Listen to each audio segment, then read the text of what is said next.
Oh hey guys, how you doing? It's Henry at Mowers and Blowers! Welcome to another episode. Today we're gonna be starting to work on the John Deere Lt160 that I got for free from my friend Mark from Wisconsin. As you can see, it is in immaculate condition. It was given to me by my friend Mark because the engine is blown. I haven't looked at it since I got it because I've been busy with my other projects.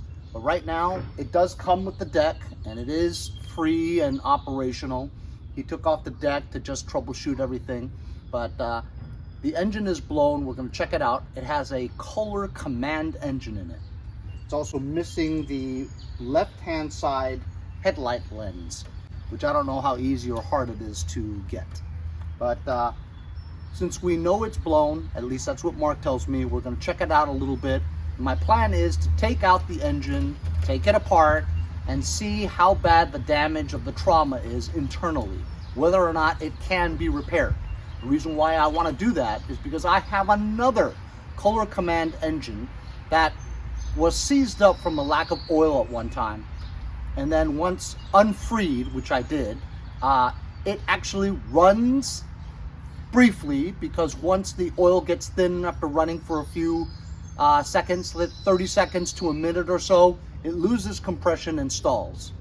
So I'm thinking that maybe if the internals are okay here and it's just like a broken connecting rod or something, I could simply use the parts from that bad compression engine and make one good Kohler command out of two. That's my plan, and then we'll have a power plant for this Lt160, which, like I said, is in excellent condition, and it would sell for probably pretty good money because this was made in the days where they actually powder coated it before they painted it. So therefore, there's hardly any rust at all on here, given the age of it. So we're gonna look this over, and you're gonna come along with me for the very first time. I've never even opened this hood. Maybe on the first day I took a gander, but as you can see, there's no battery. I've got a lot of batteries. Has kind of a rusty looking solenoid.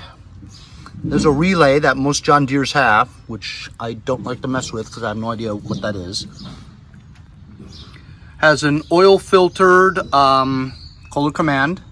It's missing the top air filter cover, which they usually are missing when you get them free.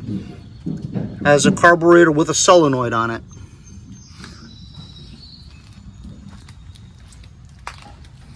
Go around to this side and check out if there's any obvious damage here. I don't see a hole anywhere. As you can also see, this has a mechanical fuel pump. Mechanical fuel pumps are bolted onto the side of the engine, and inside there's a little arm, metal arm, that touches the camshaft. So as the camshaft is turning, it moves this lever which pumps the pump, which allows the fuel to be sucked from the back through here into the carburetor. So it's a little complicated. I would probably replace that. If this wasn't working, I would replace it with a exterior plastic kind of pump, but you would have to kind of plug that somehow. Comes with a starter, which I need because the engine that I have does not have a starter in it. Moving down to this area, we have two pedals. We have one forward moving pedal, one rear. You have a assumable, it's a brake clutch lever pedal. You have a height adjustment knob. You have the parking brake, ignition. He actually sent me the key through the mail. I don't know what that is. Throttle. We have a reverse in operation button for mowing in reverse. Stock with 16 horsepower, overhead valve. It's an automatic, and as you can see, it's an Lt160 with a manual PTO. Seat is in excellent condition, high back. Nothing back here because the gas tank is here. And it's a hydrostatic because it has a transmission disengage lever. All four tires hold air, and like I said, hardly any rust at all. Good machine. I've never had an Lt160 before. As you can see, the yellow deck is underneath this deck. Still trying to figure out and waiting for a cable to fix this for a subscriber. So I'm gonna troubleshoot this for the first time. There's no battery, so we can't try to start it. I don't even know if I would want to start it if I thought that the connecting rod was blown. Starting it could cause more damage. So I'm just gonna use my hands and rotate it. We don't see any obvious holes anywhere.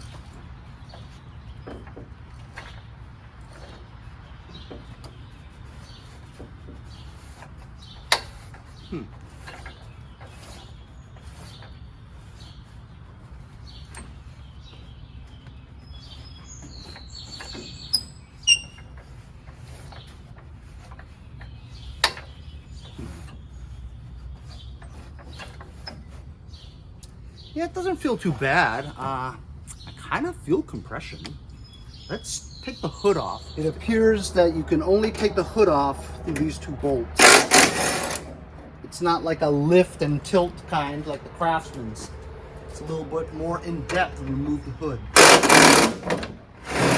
Gotta be very careful because I don't want to mess up this hood. God knows where I would get another one, you know?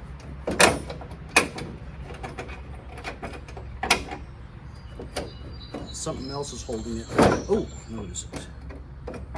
Gotta disconnect this light.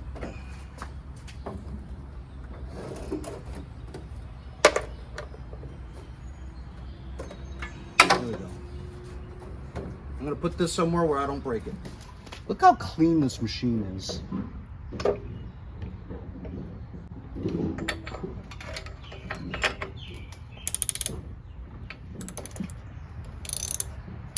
I can see some RTV silicone around the valve cover gasket area, and so it means that somebody's been in here.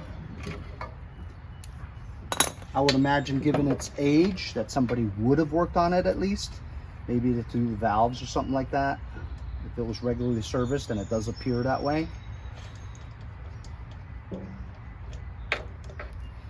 There's a spark plug, and you know, it looks pretty clean. Not exactly a new spark plug, but all right. So here's the moment of truth. We'll put these bolts back in here for the hood, just so we know where we got them and we don't lose them. It should always be a good practice. I don't do it enough myself. All right, here we go. So we'll stick the screwdriver in here. We'll see if the piston moves when we turn the flywheel.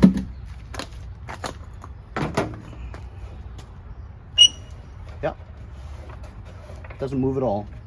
So this engine is definitely has a bad connecting rod, but hopefully the damage is not that bad. Yeah, there's nothing moving in there. Okay, so we know what's wrong, probably.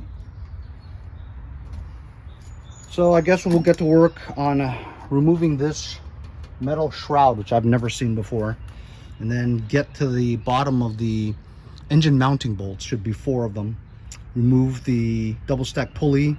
Should be able to extract this engine, disconnect all the cables, throttle, choke, fuel lines, ignition harness, starter.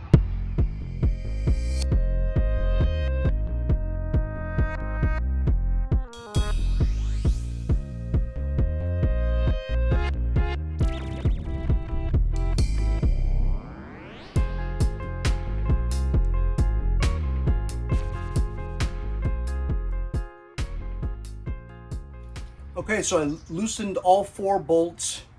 It's sitting just like that. I went underneath with a 1/2-inch impact, took all 4 engine mounting bolts out, and then it still wouldn't move, and I couldn't understand why. So then I tilted it on its side, and I got some 5/8 to remove the crankshaft bolt, which held the double stack pulley, and that came off pretty well.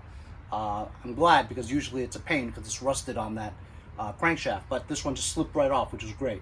Still wouldn't move. It moved a little, but it still wouldn't budge. And I figured out that the muffler was attached to the frame. So I loosened the muffler bolts, and it looks like it'll come right off. I'm wearing a white shirt. It's a miracle I haven't gotten it dirty yet.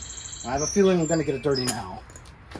I'm gonna remove the engine now and place it on that styrofoam rolling area. Oh, I've got another area here that I need to do. The throttle cable onto the throttle bracket. 5/16. Z-bend, and there's the throttle bracket. All right, so now it should come off.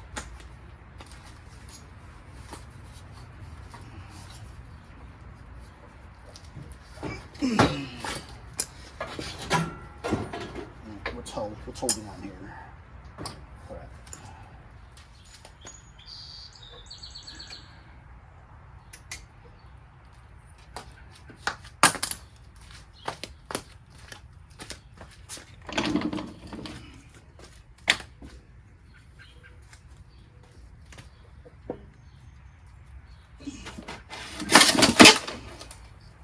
There we go. Nice. Successful removal of the original blown engine. We're going to take this apart and see exactly what's wrong with it.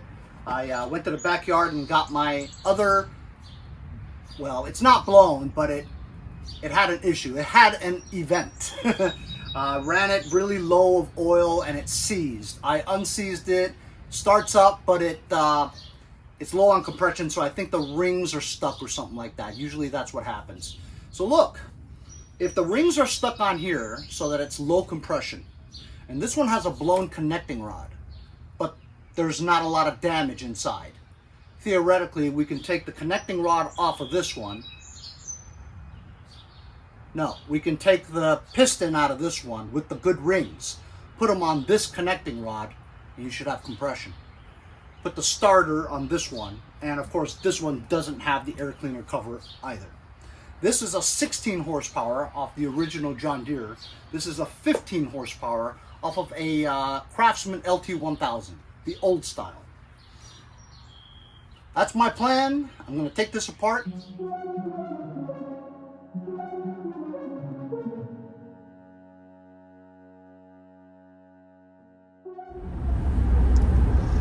Hey guys, how you doing? So I'm watching the Indy 500 qualifying this weekend coming up.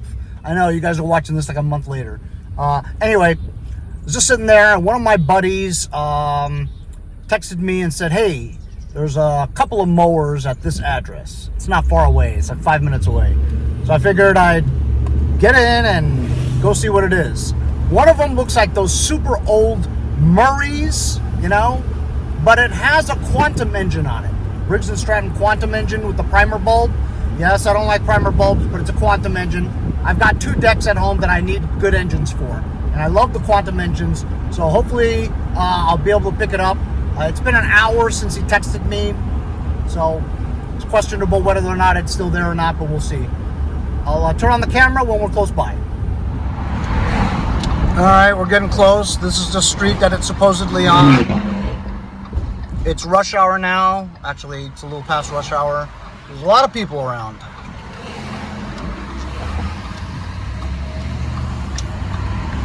In a quarter mile, the destination is on your right, 2 Eldorado Drive.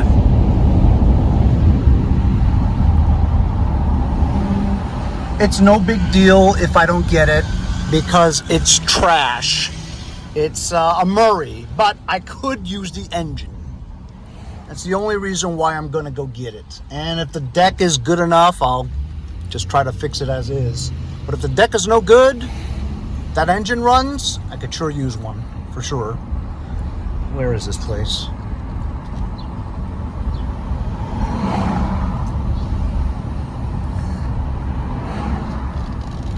The destination is on your right, 2 Eldorado Drive. Y'all see it? Arrived. There we go. Has an electric one too. I don't know if I want an electric one. You know what? We'll take a look at it.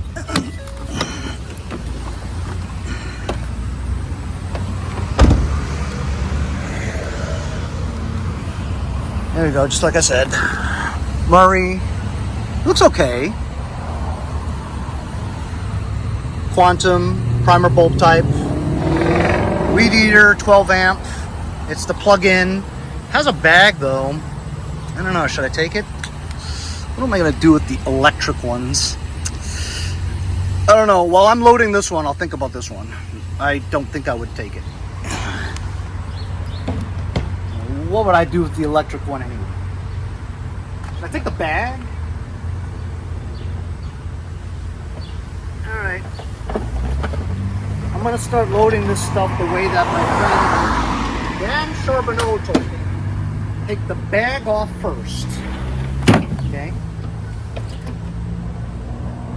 Go handle first. Scoot. Oh man. It normally would have worked if it didn't dig into my pad there.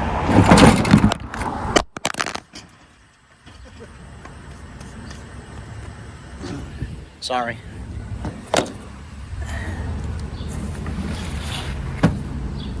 So I mean, it works if I didn't dig into that thing, and it is easier.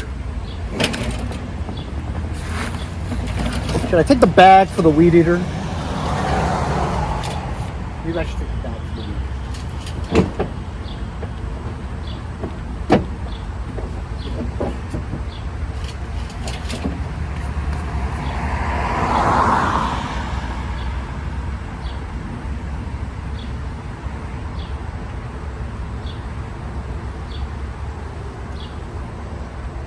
Bag to the weed eater. Bag to the Murray.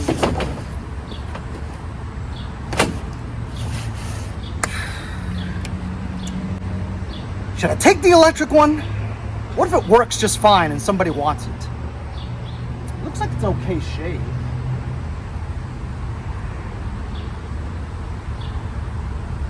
Nah, I'm not gonna take it. We'll just take this. It's a miracle I even took that. Like I said, Skull Quantum. All right, so I'm home.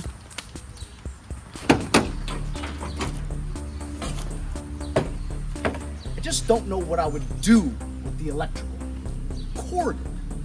Who's gonna use that? However, you never know. You could always fabricate something out of this bagger for a mower that didn't have a bagger.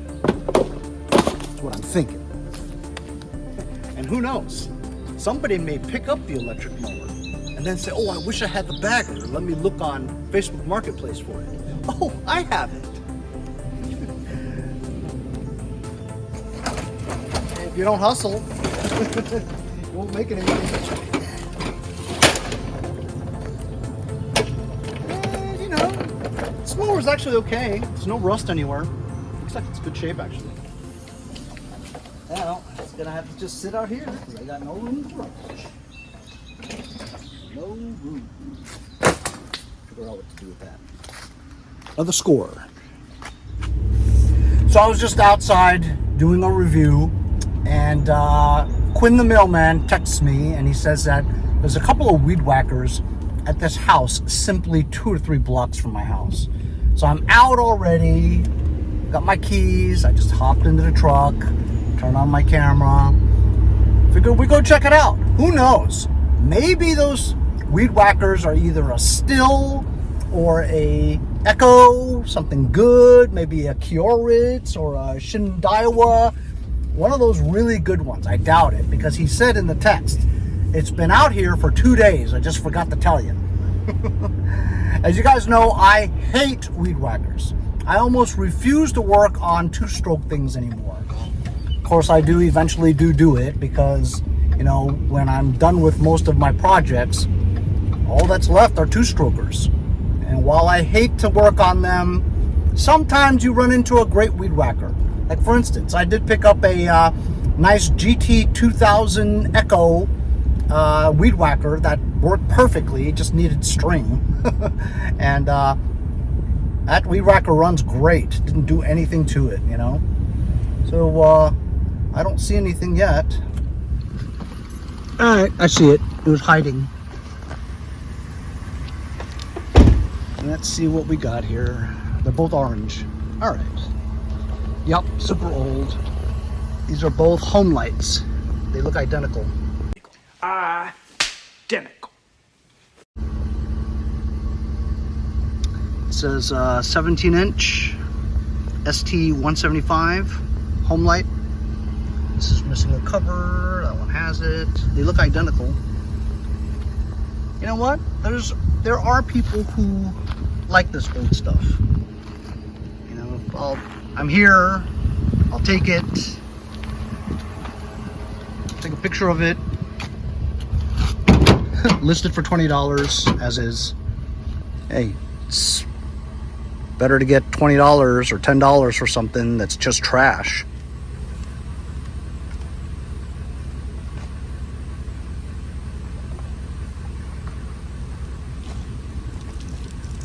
I mean, I came to get it, right? Might as well just take it. Definitely not going to try to fix this.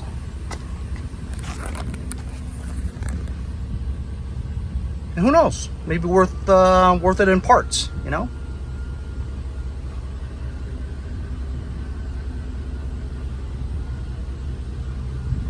I know some of you guys like this old stuff. Guys that are just very sentimental with their property, and you know they don't make these anymore, nor is it easy to find parts for it, so maybe somebody will try to take these for parts and fix their own, you know? So I just put them here. They actually pull freely and they sound pretty good.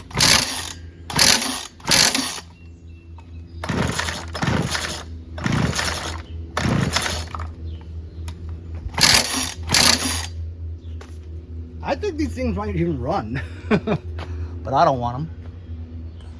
Hey y'all, it's Kylie here, and we'll see you next time on Mowers and Blowers.